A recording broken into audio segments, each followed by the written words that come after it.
mean, one of my students made me a website. One of my other students made flyers and like flyered the city. Like that's so old school. And my Because I did that not too long ago. I probably still do it. Guerrilla marketing, you know? It really worked. I mean, because I also was feeling like there it was a niche that didn't exist then anyway. And one of my friends, she was just smart with marketing, and she would just go on different forums and put Forum days. yeah. My sister worked in mental health, so all her coworkers came to my classes. Like they really they were in a very high stress job. So like all her students, like all her coworkers signed up.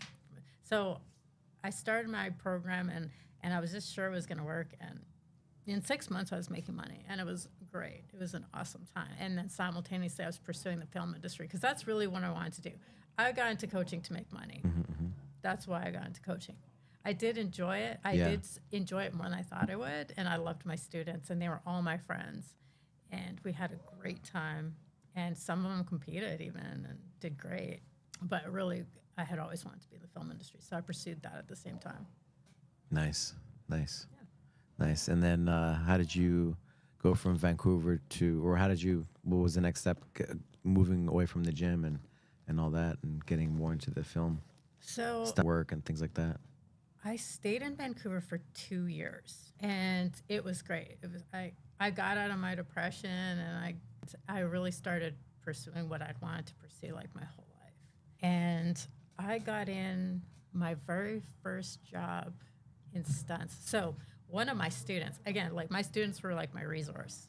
One of my students was an actor, and I really wanted to do stunts, but he told me how to become an actor. So he said, he sat me down. We went for coffee. He said, and he wrote on a piece of paper. He said, go get headshots from this photographer and go take acting classes with this person and hit up these agents and read these books. Like I just got a list, and I just like followed the list. So like an athlete, like a professional athlete. Exactly. I need a game plan. I really need a game plan. I need like real structure. I love structure.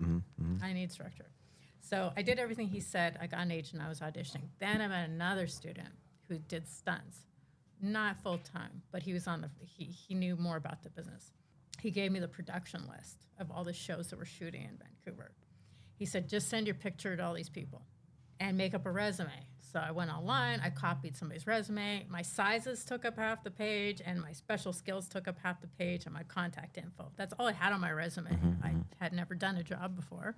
So I mailed it out to everybody, and he's like, just so you know, it could take you years to get your first job. It's really competitive. It took me like 6 years to get a job. I sent those out. I got a phone call like a week later, and they needed, for this movie, this was in 2009, they needed a Hispanic-looking girl to like jump out of the way of a Lamborghini that's speeding down the street. And because there wasn't a lot of Hispanic, I'm not Hispanic, but what's your? I remember when I first met you. What's your ethnicity? Because Vaia, like even Vaia, right?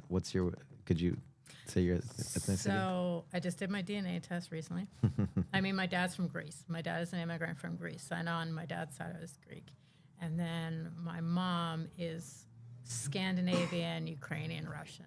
Okay. So my mom's very like blonde, blue-eyed. And even when we did our DNA test, my dad had some Russian in him too. So he was like 75% Greek, 5% Italian, like 10% Russian. Okay. So my DNA test shows I'm mostly Russian and Greek. But yeah, because of my look, because the scene was taking place in Mexico, I got a job right away. I got into union right away. But then this was 2009. In 2010, they hosted the Olympics in Vancouver. That's right. So all filming shut down. And then the Canadian dollar shot up really high. So there was no reason to go to Vancouver to film anything. So I got the movie industry dried up. As soon as I got my first job. So after 2 years, and I wanted to maintain my green card that I so diligently worked to get and spent lots of money to get, I moved down to LA. And it was hard for me to leave my gym. I did love my gym. I loved my students. But I felt like I was a little too young to just be a full-time coach. Yeah. So that's the story. Yeah.